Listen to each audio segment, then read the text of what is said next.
is Histories and Mysteries Uncovered. I'm Ashley. And I'm Jessica. And on this week's episode, Ashley is going to be talking about John Edward Jones and his death. And I will be talking about the stupidest thing I've ever talked about. I'm so excited. The Straw Hat Riots of 1922. I'm so excited to hear. And it's going to be good because mine's real sad. So you'll lighten us up before we leave. Oh, absolutely. It's the dumbest thing I've ever talked about. I love it. And if you're sitting there asking yourself, did she just say fucking straw hats? Like hats that you put on your head that are made out of straw? Yes. Yes, I did. And that is why we will be talking about. So buckle up. Oh, I love it. I'm so excited. And for those of you that are watching, if you're wondering what's going on in my background, I redid the floors in our office. We tore out the nasty carpet and I put in lovely vinyl flooring. It's beautiful. So why don't you show people? Because it's a hot mess in here. I still got to clean up. I still got like the carpet like foam underneath, you know, sitting all right here. And I stepped on a staple yesterday because I did not put shoes on. Ashley. I know. And the whole time I'm like, I should really put shoes on. And then I was like, nah, I'll be fine. And then so now there's blood on our subfloor. So I am eternally a part of this home. You will totally haunt the shit out of it. I hope someday someone redoes the floors. Redoes the floors. Redoes the floors. And they look down and see blood. They're like, what the hell? No, it's just a drop. So nobody would even notice, but redos. That's funny. I also want to call out our hater. Oh. Jessica doesn't do well with mean comments. Well, it's not even like it was a constructive comment. Someone said we were annoying. Yeah, and it's like, just don't watch then. Why do you have to comment? That's so rude. Like, get a fucking life. Today I started but kind of started a fight in my Facebook neighborhood page. Why? Okay, so my neighborhood is established, but it's still being built up. Yeah, it's fucking stupid, the HOA. Yeah, we have an HOA. And they just put in a kids park, like with swing sets and like the little houses for them to climb up in, or towers, or whatever you want to call them. Well, where they put it and where the new houses are being built, previous to that, it was just woods. So these people whose house used to butt up to woods now butt up to a park and new houses. So they're not like super happy about it, but it is what it is, right? Yeah. Well, someone posted on our neighborhood Facebook page that there had been screaming coming from the park for a long time. So they called the police. Oh my God. They're like, I hope nobody's hurt. And I was like, so I posted on there. I was like, I think it's a bit extreme that you called the police for kids screaming at the park. And I was like, you're taking them away from things that are really important. And someone wrote, I don't think it's extreme. Someone could be hurt. And I was like, honey, no one's hurt. He was annoyed at the kids screaming. So he called the police and used that as his excuse. Yeah. Like that. Yeah. So I've commented that, and he hasn't responded, but other people are liking my comment. Someone posted on there that he was a clown. There's also another fight in our Facebook page. My neighborhood Facebook page is wild. There's another fight. Some guy's running for some city commission or something like that. And he's Republican because I live in West Virginia and it's very conservative. And so he posted on our neighborhood Facebook page that he was running. And someone else posted like, aren't you the one that was spreading rumors about me when I was trying to run for some other thing because you didn't like that I was running Democrat? And then the guy came back who's trying to run and was like, you're such a sad person. Like, it's not my fault that people didn't like your liberal agenda and da da da da da da da da. And the guy was like, you're trying to run for a leadership role. Like, why are you fighting with me on Facebook? Yeah, literally. Oh my God. It's just wild. And people are always pissed about the outdoor cats that run around. Yeah, it's basically the same with my town Facebook page. Mm-hmm. The shit people post. It's insane. Somebody posted a picture of a car in a parking space. And I don't know if they were trying to be satirical or what it was, but they were grumbling because they were parked in the lines, but on an angle, but still in the lines. So literally everybody was like, what the fuck is your problem? Like, what are we even looking at? People need hobbies, okay? Everybody should just go start a podcast, deal with that stuff, and stop ruining people's days. Yeah, and like, you know what? I'm okay with negative comments, okay? But they that is how this started. but they aren't constructive. Yeah. Haters gonna hate, as the iconic Taylor Swift says. And the haters gonna hate, hate, hate, hate, hate. And the players gonna play, play, play, play, play. I'm just gonna shake, shake, shake, shake, shake. Shake it up, shake it up. Oh, oh. Heartbreaker's gonna break, break, break. You know, I can take negative comments, but when it's not constructive, that's a problem. Yeah, I know, but there's so many internet trolls out there. I'm sure it won't be the last one we get. I get that, but if you're going to tell me that something's wrong, tell me why. Yeah. Yeah, like don't just say it's wrong. I don't know how anyone could find us annoying because we are a god darn delight. Accurate. All right, anyway, I'm going to bring us down with my story. You suck. I got my sources from interestingengineering.com. All That's Interesting. Deseret News. Were you waiting for me to cheer? Yes. I was. Whoop, whoop. Deseret News, which, by the way, I did not know because I was like, is Deseret a word? And I looked it up, and apparently it is what when the Mormons came to Utah, it was what they originally wanted to name Utah. Fun fact, Deseret. Interesting. And the Salt Lake Tribune. John Edwards Jones was born on January 21st, 1983. And at the age of 26, he had everything going for him. He was married to his beautiful wife, Emily Jones Sanchez. He had a 13-month-old daughter. They were pregnant with their second, and he was attending med school. The couple lived in Virginia, closer to her family, even though his family was all from Utah. The young Mormon family decided to head to Utah from Virginia to visit family for Thanksgiving. The day before Thanksgiving, the active family decided to go exploring in some caves, aka spelunking. Have you ever been spelunking, Jessica? Does that mean exploring caves? Yes. Then fuck no. There's a cave near my aunt's cottage. I guess it's our house now, but we went to it once and they wanted us to take a picture at the back of the cave, like touch the back of the cave. And I was like crying. Are you claustrophobic? Oh, absolutely. Oh, this story's going to fuck you up then. I know. I hate this story. Yeah. I hate this story. It's awful. I'm not claustrophobic, and even I was getting like squeamish. Yeah, it's horrifying. No, thank you. I would never. I see videos of people like squeezing where their bodies don't squeeze. And I'm like, how do you ever think that that is a good idea?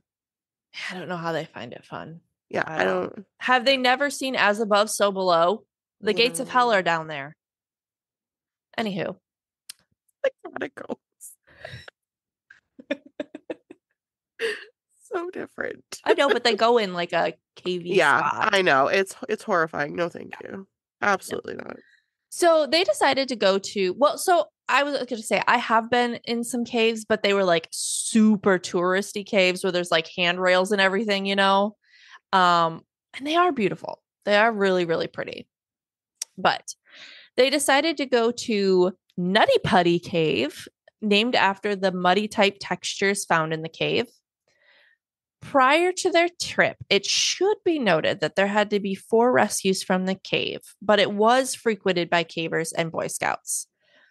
And apparently in 2006, the cave entrance was severely limited because so many people were going in unprepared or at night. And because so many people were going in, they were smoothing out this rock slide part.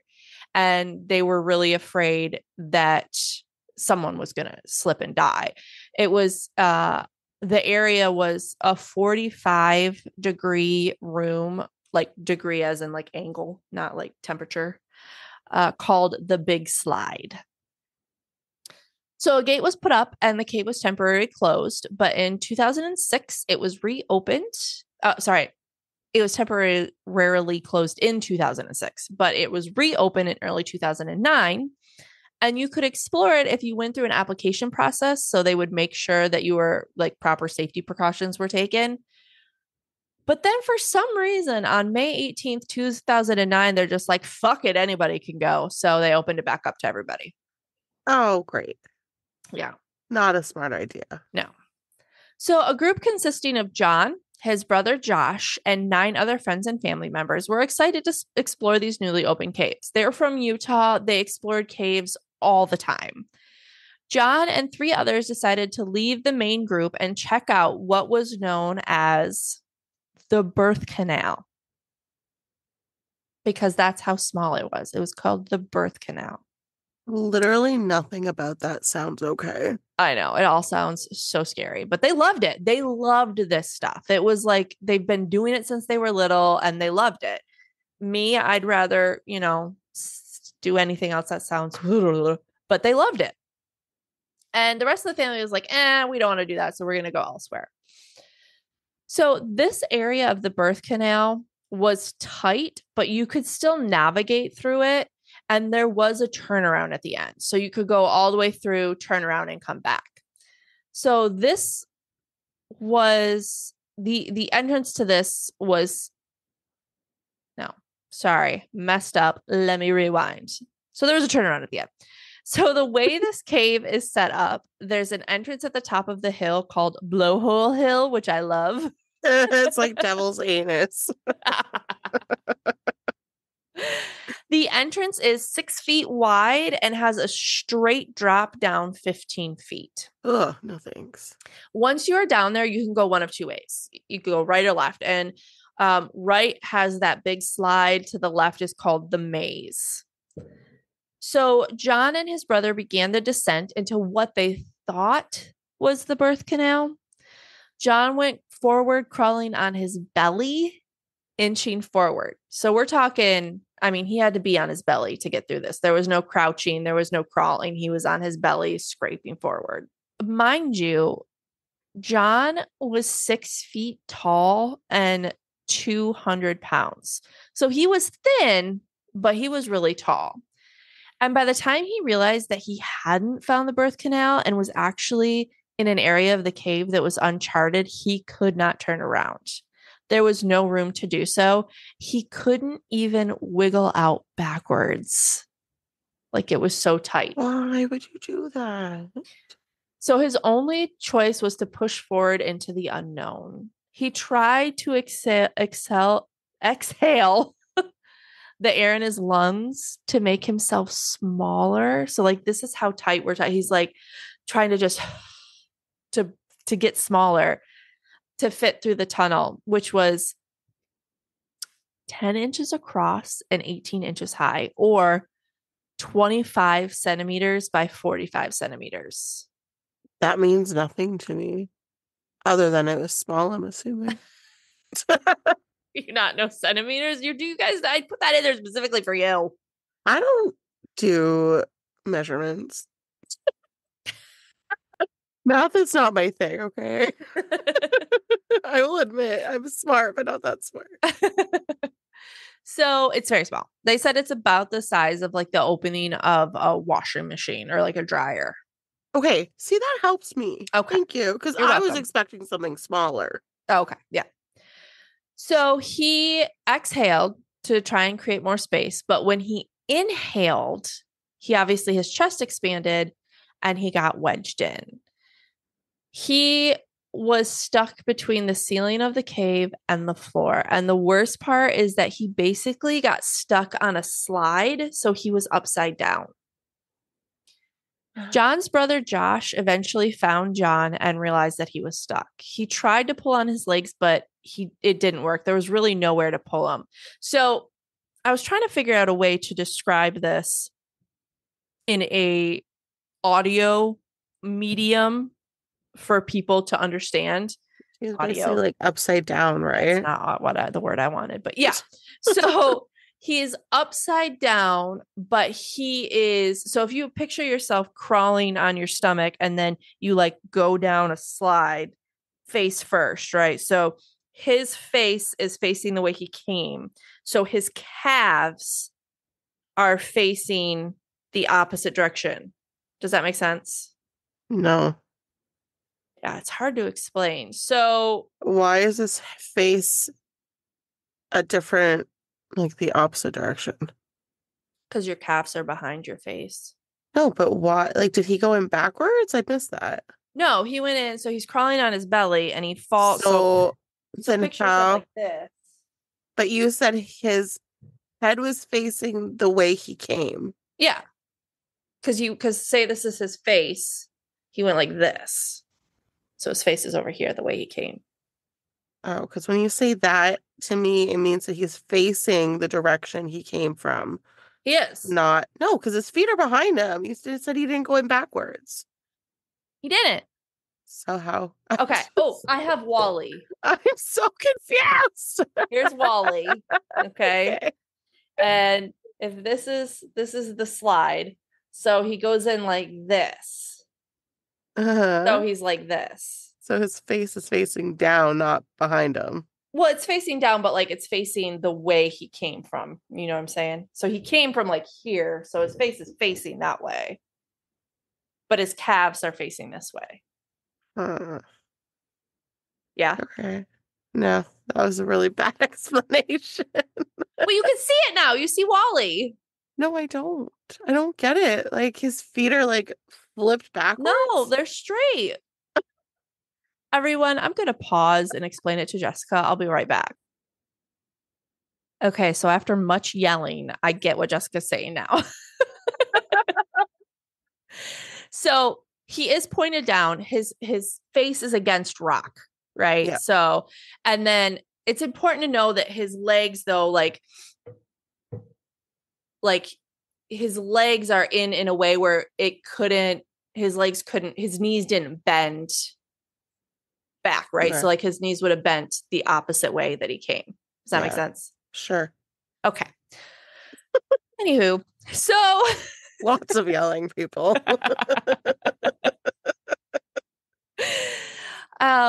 So they didn't have a way, his brother Josh didn't have a way to pull him up because his legs couldn't bend the way it needed to. He would have had to pull him up to his hips so that his hips could drop down and then he could reverse back through the tunnel.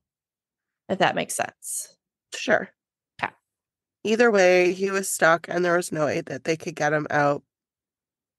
Yes. And there's a further problem is that the area that they were in, the top of the cave is really close to them. So for them to even be able to pull him up that far, they couldn't pull him up that far. His feet hit the top of the cave. Yeah. And they couldn't bend back in because they were the opposite way. So as his brother was trying to pull him up, he slipped down even further, becoming more wedged, with one arm pinned under his chest and the other arm pinned like backwards. So he would have been like, for our YouTube listeners, like this.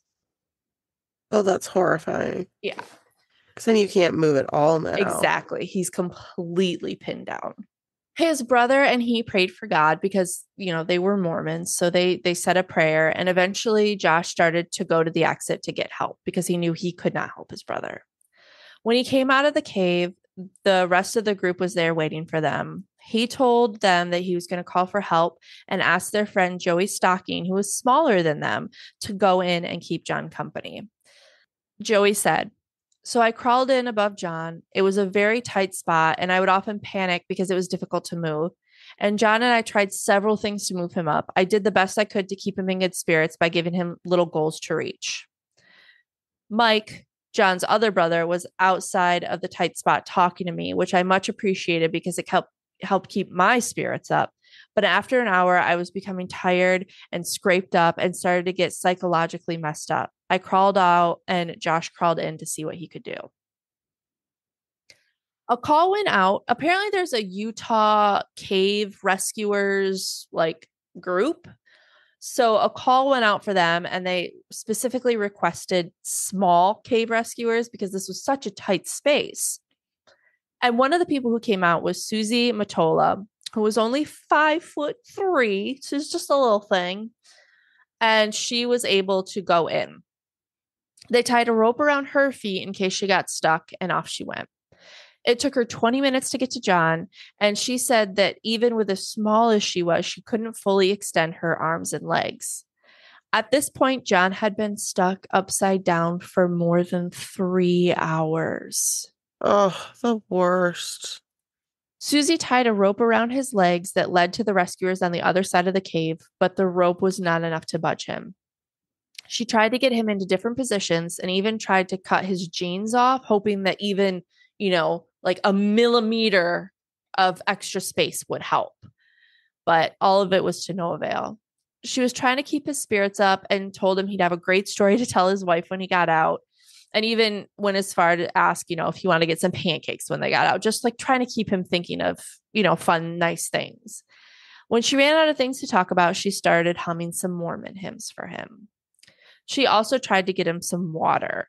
She handed the water to his arm that was pinned behind him and hoped that he could maybe squeeze some water down his arm and hopefully someone get into his mouth. So, as I'm sure we all know, the body is not built to be upside down for long. No. It needs to constantly pump blood out of the brain when it's upside down, which is really hard for it because it's not built for that. On top of that, your organs start to succumb to gravity and push down, squishing your lungs, making it really hard to breathe. Most people, if they die from being upside down, it's from asphyxiation. Yeah. So Susie tried for 2 hours to get him out, but finally she left to let another rescuer try to get him. The rescue team decided to try a pulley system to see if that could pull him out because prior to him getting stuck, a teenager got stuck and they used a pulley system to get him out. So they decided to anchor the pulley at different spots on the tunnel walls, but each trip to the tunnel to pass a piece of gear took almost an hour. So the hours were passing, and at the time, it was believed that the human could only stay alive for about 8 to 10 hours upside down. Wow. So rescuers were pressed for time and trying to think of anything they could. They even ordered 6 gallons of vegetable oil, thinking maybe they could slide him out, but nothing was working. So the other issue they were running into is that the bigger equipment couldn't fit near the spot that John was at because it was so small, but the smaller equipment was really slow. Like it took a long time to drill into the walls with the smaller equipment. They tried to widen the corkscrew, which is the path that leads into where John was. And they tried to prepare for his exit. And, it took them a half hour to drill just through 6 inches of rock, trying to widen that corkscrew. Holy crap. Meanwhile, John's wife was up all night waiting by the phone, hoping to hear he had gotten free. Come morning, she couldn't wait any longer, loaded up their daughter, and headed to the site. She was shocked when she arrived and saw over 100 people, ambulances, fire trucks, and police. She said she knew she couldn't do anything to help, but she wanted to be there to hug him when he got out because she was sure he'd be, shaken up and scared and probably a little hurt. As she walked onto the scene, Utah County Sheriff Lieutenant Tom Hodgkins introduced himself as one of the on-scene commanders and said to her, "We'll get John out. We'll get him out for you." And Emily said that he was tearing up when he said that, and she was really confused as to why. After all, he was just stuck. They were going to get him out, a little scared, a little beaten up, but fine. Oh, you never say that to somebody's family, though. I know he brings that back up later on. Yeah. Yeah. So they finally had the pulley system in place and they started to pull. And he was inching out. But when his feet hit the tunnel's low ceiling, because at this point his legs were getting so little blood in this upside down position, when he hit that ceiling, he was in excruciating pain and he screamed out. Oh. And because they couldn't, so you've got the tunnel and you've got where he's stuck in. They couldn't get him up like high enough to get him, back in the tunnel because the roof was right here. And basically what they figured out is they're probably going to have to break his legs so that they can angle them to get them out. Because, his knees couldn't bend that way.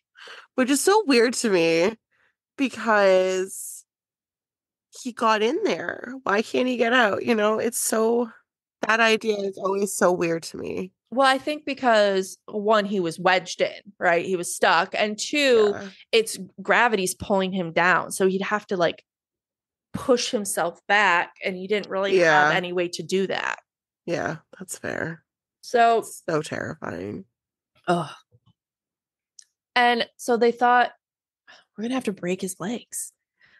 But the issue in doing that is that he was already so weakened from being upside down that long that they were afraid if they broke his legs, it would put him into shock and kill him. Yeah. So the pulleys were already slipping from their place. And John had now been upside down for 12 hours, longer than thought possible. Yeah. Ryan Schertz was then sent in. He was 6'1", but they said he was whip thin and very flexible. So he was able to get through there. Ryan stayed with John while rescuers attempted to rebuild the pulley system, drilling further into the rock. So the plan was to inch John up as Ryan shifted John's legs from one side of the hole to a slightly larger side of the hole. So the hole was kind of shaped like a keyhole, and he was in the thinner part, and they wanted to kind of shift his legs into the wider part as they were pulling him up. I was just thinking about it. You know how you were saying that when his feet touched, it sent like extreme pain through him? Mm-hmm. It's kind of like when you sit on the toilet for too long and your leg goes to sleep, like your foot goes to sleep. Yeah. Like you're doing that for 12 hours. Yeah, exactly. That's horrible. Like horrible. Yeah. I could not imagine. I know. I hate this story. It's awful. So the idea was that they were going to move his feet over and then just pull as hard as they could. And then they had some intravenous medicine to give him as soon as he was free because they knew he needed it. This needed to happen fast, and it needed to happen now. John was already starting to lose touch with reality. When Ryan arrived, John said, "Help me get out. I don't want to be on my head." And Ryan said, "Why are you on your head?" And John said, "Why did you guys put me here?" So like he did not understand at this point. He was coming in and out of lucidity.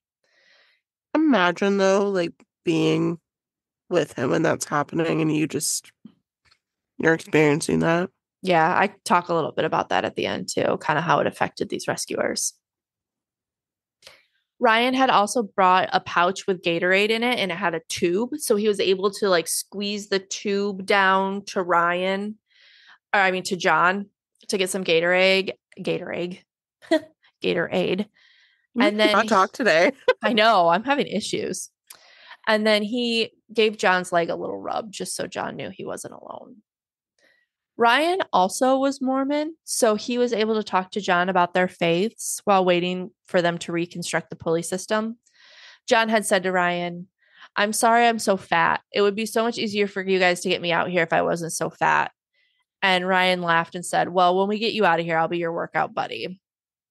He's so thin. I know. I think he was trying to like make a joke, And Ryan said that John would rotate between calm conversation and then thrashing his legs in sheer panic. Oh, I know. That's so sad. I know. It helped to calm John down when Ryan would ask about his family. Their new baby was due on John's birthday. Oh, no, I'm sorry. Their new baby was due on what was Ryan's birthday. So John was like, oh, yeah, the baby's due this date. And Ryan's like, hey, that's my birthday.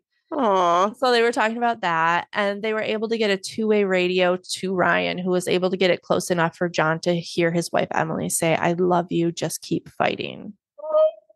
I know. No. Both Ryan and John were crying. John said, I love you. I love you. Tell Lizzie I love her. I'll get out and I'll come see you. Oh, I got chills. Oh, that hurts me. I can't. I know. I'm really glad he got to say goodbye to his wife, though. Yeah. Finally, the pulley system was complete and they were ready to go. But John had been upside down for 19 hours. Oh, my God.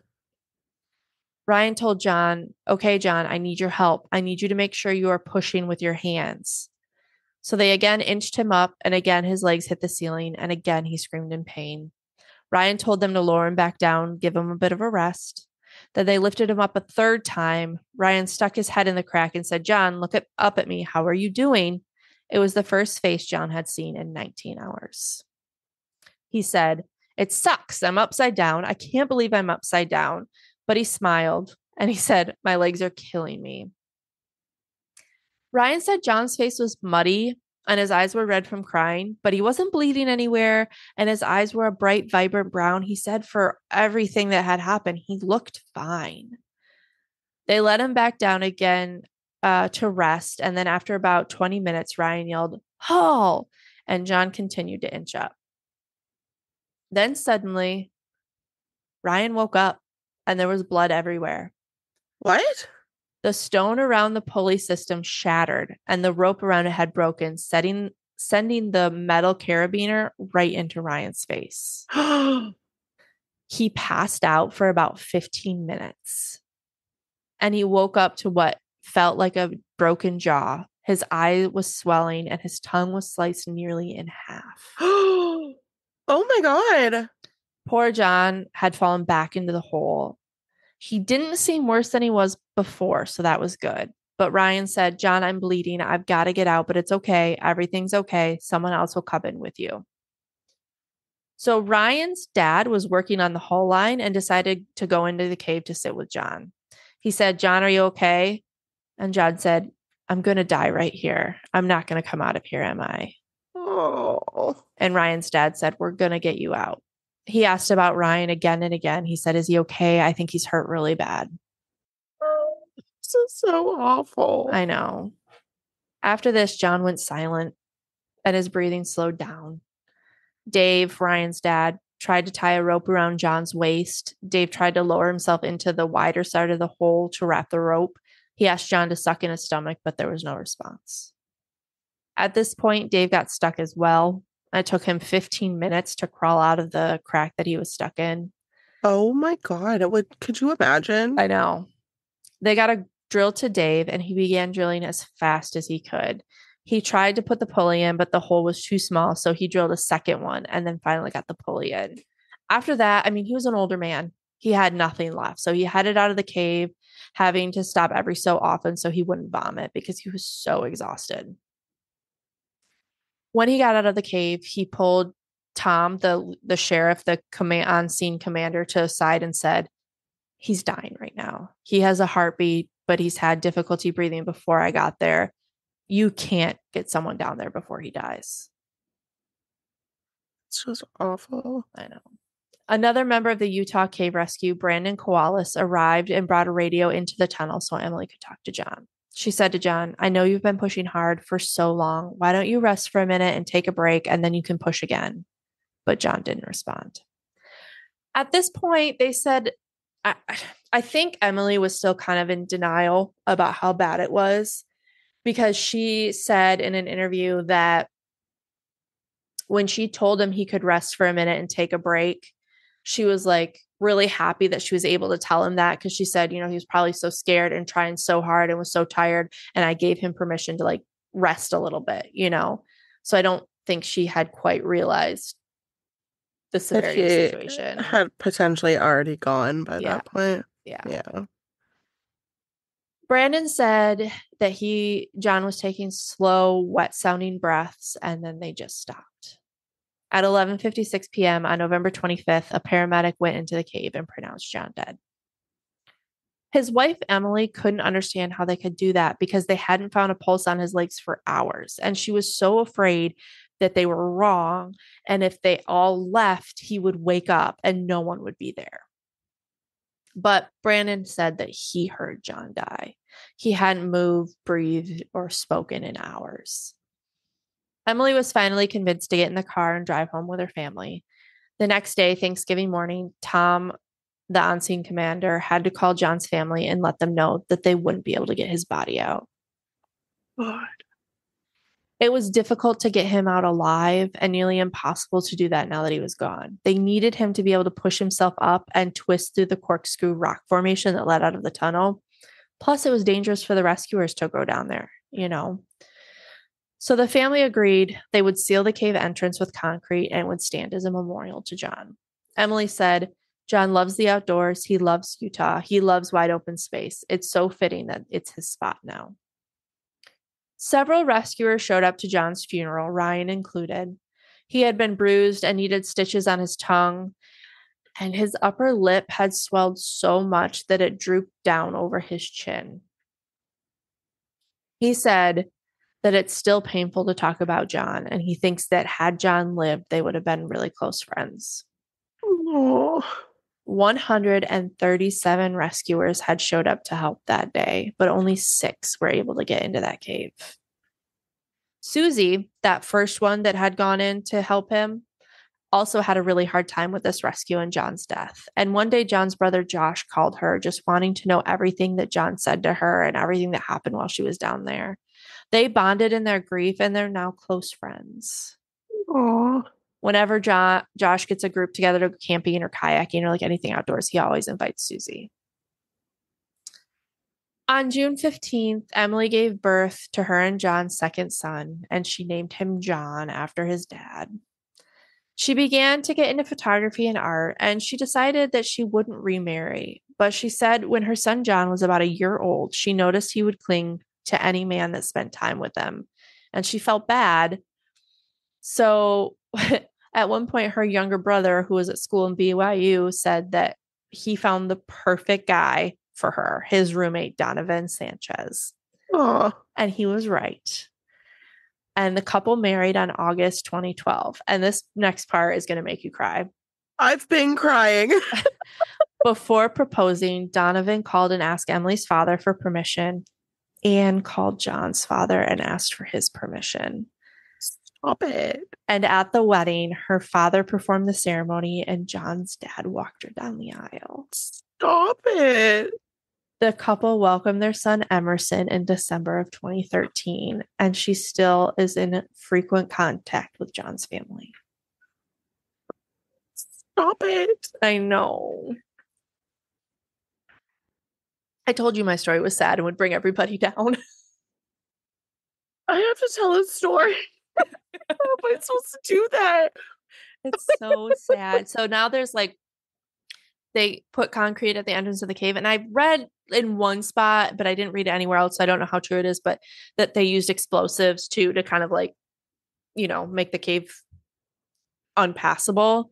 And now there's a plaque outside with it drilled into the concrete of his, like a memorial for him. Yeah. Oh, that was a sad one. You literally suck. I know. I started because I saw a TikTok on it, and the TikTok was very matter of fact. They didn't talk about his wife or his children at all. It was very much like, this is what his organs were doing. This is what happened. And so like, it was sad, but it was like, I want to tell this story. And then I got more into his family and stuff. And I was like, oh my God, this is so sad. So now, can you lighten the mood with your straw hat riot?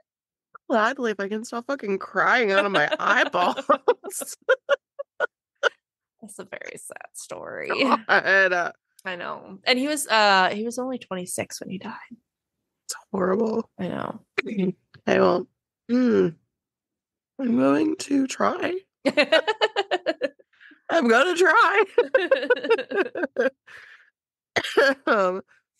So I got my sources from uniquemillinary.com. Ooh.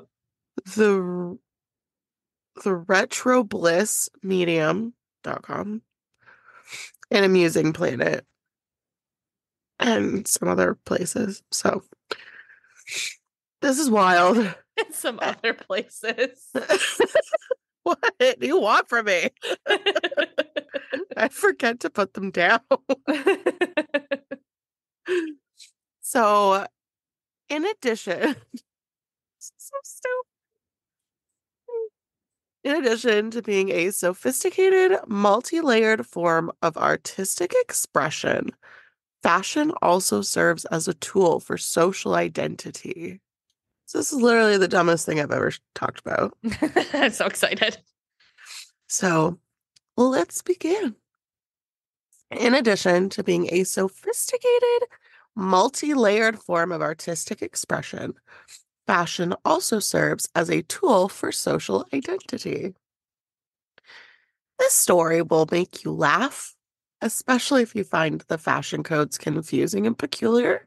Like me, never understood fashion runway shows. Me either. I thought the point of those shows was to show items of clothing that could be worn in public, not just on a runway. So I also don't get like the fashion rules. Like, why can't you wear white after Labor Day? I don't get it. Why not? yeah, and when do you start wearing white? If you can't wear it after Labor Day, That's a can you great only wear it question. on Labor Day? Or is there a period of time that you're allowed to wear it? Good question.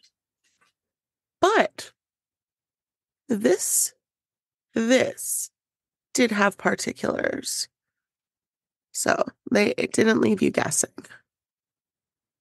Periodically, there are comebacks for fashion trends, and for a little tiny period, anything may be seen as a fad, but only if it truly takes off, and then it develops into a huge thing, similar to the Straw Hat riots. Can we have the butterfly clip riots? Right? You can only wear butterfly clips. Or hip hugger riots. Hip hugger. Oh, God, no. Do not bring those back. They're coming back. I hate it. It's I awful. hate it. I'm getting really into the high waist, and now you're bringing back hip huggers. Right? Get away from me. During the 1800s and the early 1900s, hats were a common addition to a gentleman's streetwear. Men wore caps in all weather conditions, whether it was frozen in the winter or scorching in the summer. Kind of like now, especially if you're bald. Yeah. I don't think it's like as common now, you know? I guess. I know a lot of guys wear hats now, Yeah. so. He has a couple baseball. He looks really good in baseball hats. I look like a drowned rat in a baseball hat. Yeah, I have to have my hair down, which is hard because I have so much hair that the hat doesn't stay on properly. Yeah. I don't have that problem. I love ball caps, but I have so much hair that I just can't wear them properly. Yeah. But it was uncomfortable for men to wear hats in the summertime because they're just prissy little things. So they decided that they were going to start donning breathable,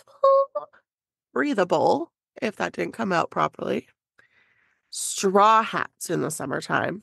And this began in the 1900s. At first, these hats were exclusively worn for athletic activities like boating.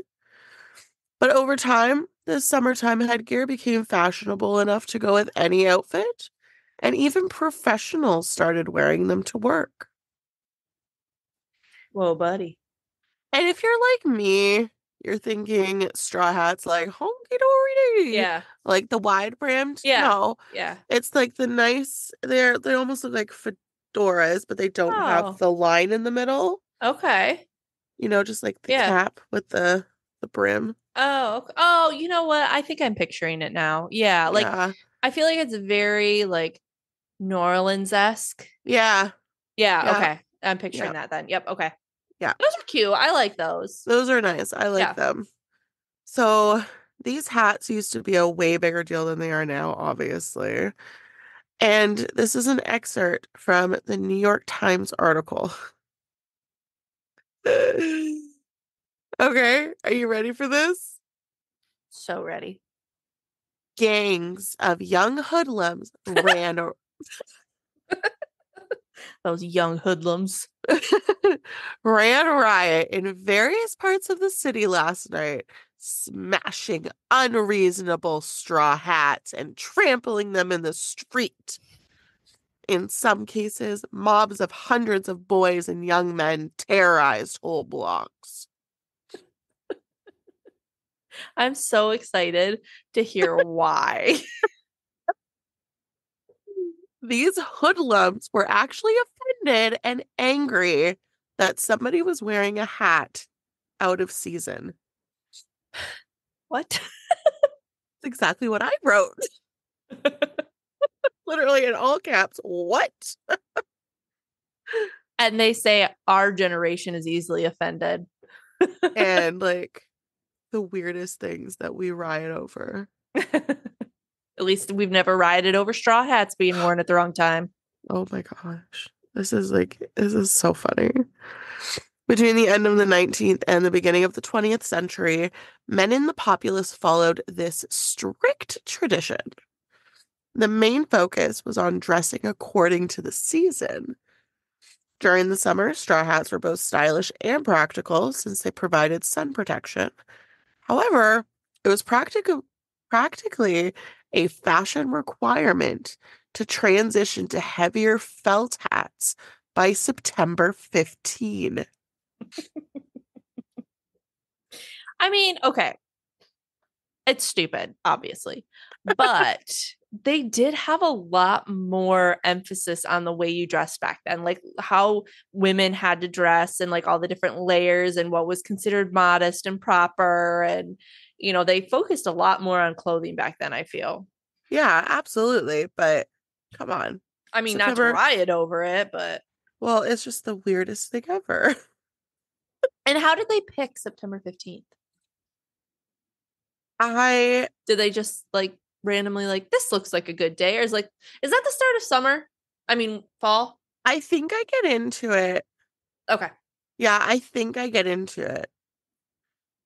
So your felt hat would then be worn until May 15th. In the same token, it would be acceptable for you to transition to a straw hat after May 15th. Yes, of course. And then the deadline again for taking off your straw hat and putting on your felt hat is September 15th. Mm-hmm. So if you didn't follow those very strict, easygoing deadlines, then you would face dire consequences. Shoot them in the streets. Basically. Did you read this story? Oh no. No, I'm just kidding. By doing this, you're basically inviting yourself to a minor physical altercation or, at the absolute least, harassment from the hoodlums. Them youths. Yeah, who took this very seriously. Newspapers began warning readers about the practice as September 15th drew near because it had become such an annoyance. Oh my God. Here from the New York Times again is another quote stating, "The inalienable right of a man to wear a straw hat in a snowstorm, if he desires, is to be upheld in this city by both police and the magistrates." And a warning was sent broadcast to all straw hat smashers last night that jail terms on assault charges awaited them if they started any such carnival today. So What amendment does wearing a straw hat fall under? It's my God-given right. Perfect. So weird. Not that they want to wear a straw hat. It's weird that anyone cares that they wear a straw hat. Right? Like, what if it's warmer? I don't want to wear a fucking felt hat if it's hot out. Jessica, I suffer. know. I know. Hate its beauty. Like, I know that temperatures were obviously different back then, but September 15th just seems early to be breaking out a beaver hat. Like, yeah, it's still kind of warm and yeah. right? Yeah. Okay. So what made this such a huge deal? Yes, please. I want to know real bad. Well, because they either kind of started the fire or fed the flames that would eventually bring complete chaos in the streets. So basically, because the newspapers were covering this, like the New York Times, it kind of fed the flame.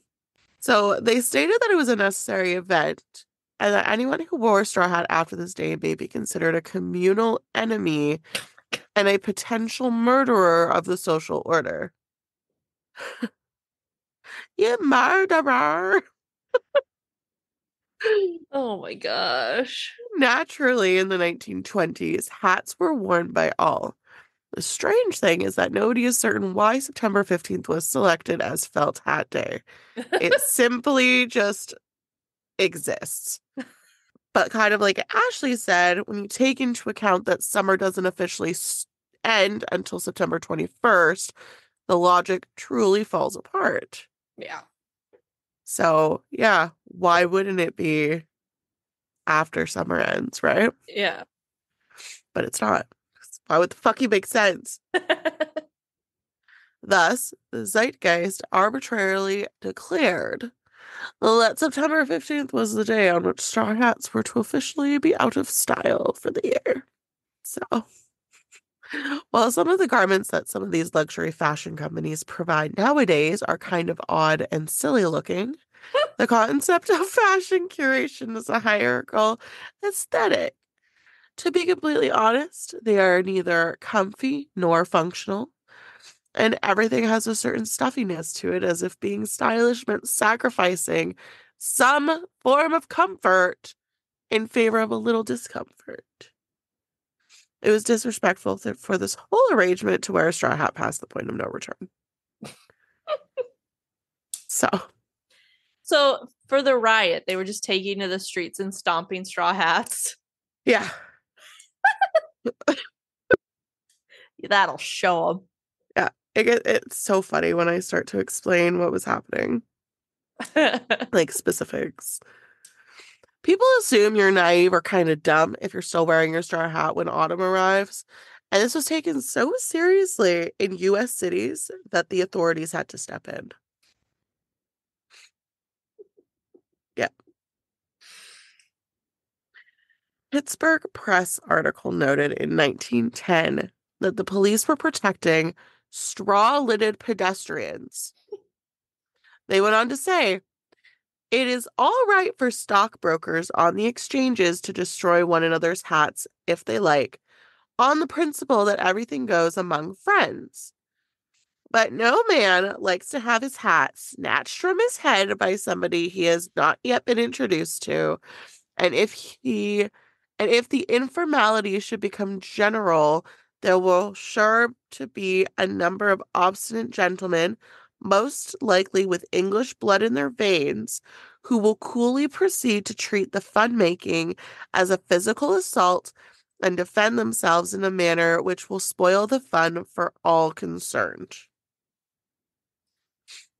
I know that if you take the hat off of my head, it's basically the same as stabbing me in the face. People were using wooden bats with spikes on them. Oh my God. They would literally run by, snatch a hat with this like wooden metal spiked shit. What if they missed and hit him in the head? Right? Yeah, they would just like stomp the hat into the ground. This is so ridiculous, but also I would never wear a straw hat. Yeah. Yeah. The article warned the best time to prevent such an outcome is now, before it happens.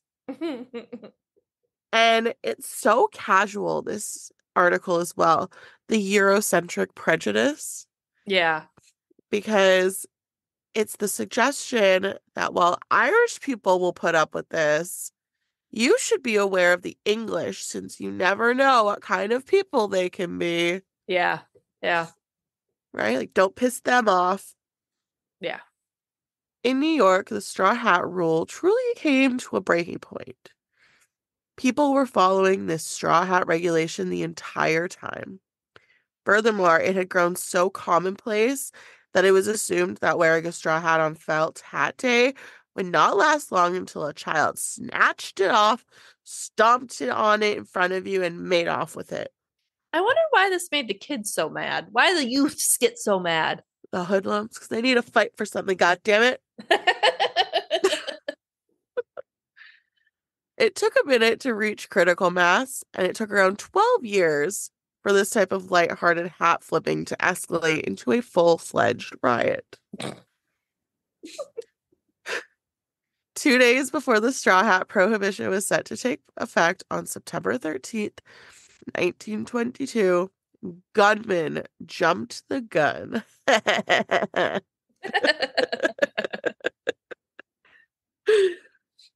They began seizing and stomping industrial worker straw hats in the mulberry bins.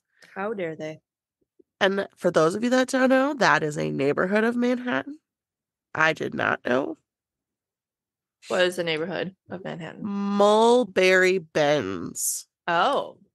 Yeah. I thought you said mulberry bins, like they were taking the hats and putting them in mulberry bins. No. Oh, Bends, like got it. B-E-N-D-S. Subsequently, their group attempted to pull out the same stunt on several dock workers. However, dock workers, such as the Wu-Tang Clan, are not to be trifled with. I was going to say, there's some tough motherfuckers there. Yeah, so obviously, a fight went down. It actually happened on the Manhattan Bridge of all places, and it was so bad that police had to make arrests. Oh my God. People are requesting a stop to the violence and for civility. They fail in this endeavor because the rioting carried over into the following day, and the day after that. Oh my God. They relocated to the Upper West Side from the East Side, and mobs of hundreds of boys and young men terrorized entire neighborhoods. And then, like I said, with actual nails on the end of their sticks, they prowled the streets. These thugs were initially fined $5, which is like $86 today. Okay. But to them, that was quite a bit, I guess. Yeah. Given that this is an instance of attack and destruction of private property, that amount would have not have been considered little in those days. Gotcha. Okay. The problem is that many of these males were minors and were not arrested because they were too young. But so embarrassing. I get secondhand embarrassment from this. So because the police couldn't arrest these children, they devised another strategy for getting them disciplined. Oh, God. Which would not be able to happen today.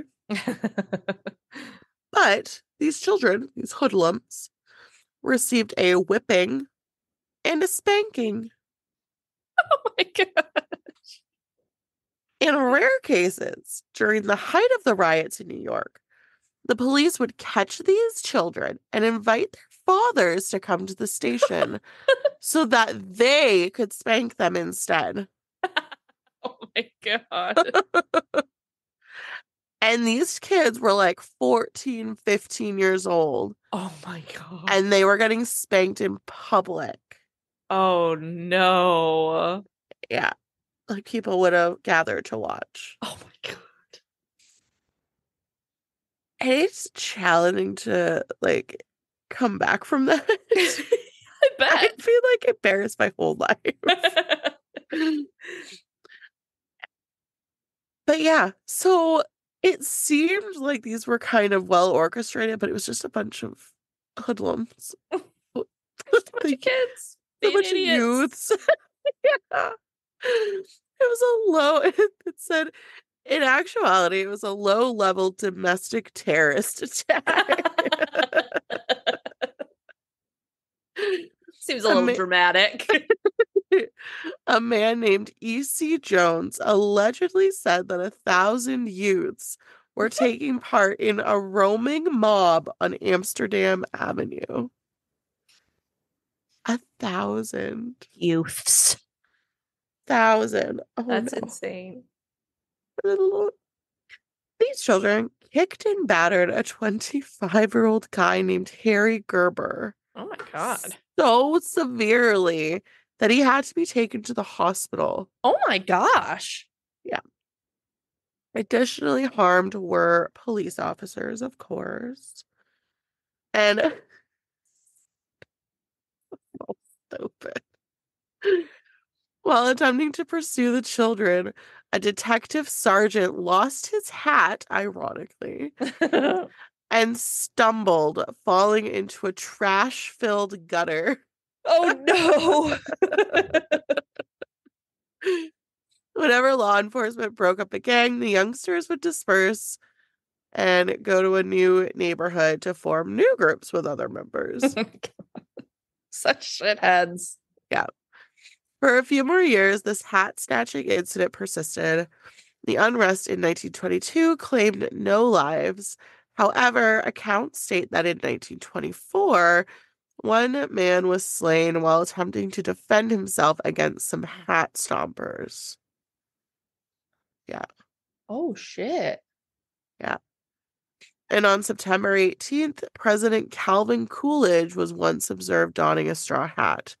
The Times ran a story on this on its main page, and some say that he was kind of the one that said it moving forward that you can wear a hat.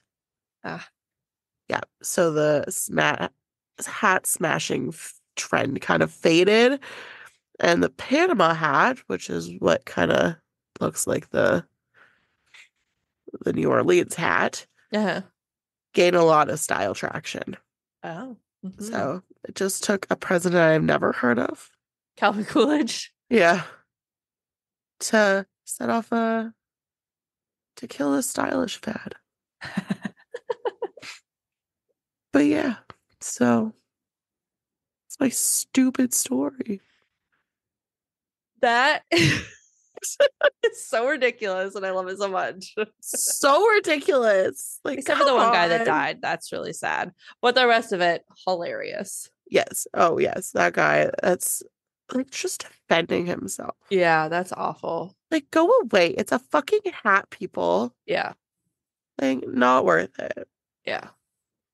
So ridiculous. I love it so much. Yeah. You pulling out dad jokes? Yeah.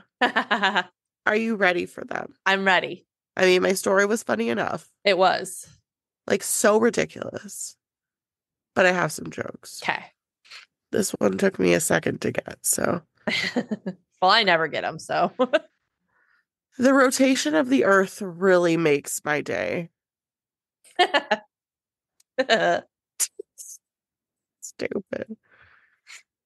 What did the police molecule say during the interrogation? Police molecule say during the interrogation. I don't know what. I've got my eye on you. I thought it was gonna be something about negative, like negative charge. Oh, no. Oh, what is this? These are like stupid ones where it's like, mom says this, dad says that. Anyways. Why can't your thumb be 12 inches long? I don't know why. Is that it would be a foot. Stupid. I'd like to give a shout out to all the sidewalks for keeping me off the streets. Very nice of them. Very nice of them. Yep. So there we go. Loved it. And if you want more of us lovely ladies, you can find us on Facebook, Instagram, TikTok, and YouTube, and Patreon. We got to start plugging that in the beginning, man. We keep forgetting, but I know. Join our Patreon for $3 a month. You become a smoked ham tier. That's right. That's right. God, Ashley. I'm so sorry. You get a sticker and a bonus monthly episode, and those are really fun. They are really, really fun because they're not like our normal stories. So if you think, oh, it's just going to be more stories, it's not.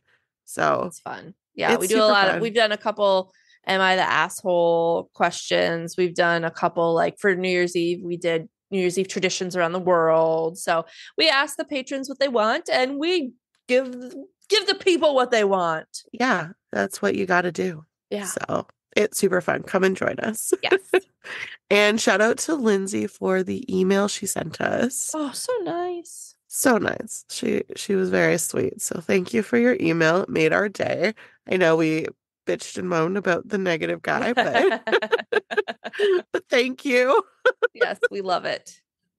And if you want to rate and review us after all of this, you can do so on Apple Podcasts and Spotify. Thanks for tuning in, and we look forward to bringing you 2 new stories next week. Bye. Bye.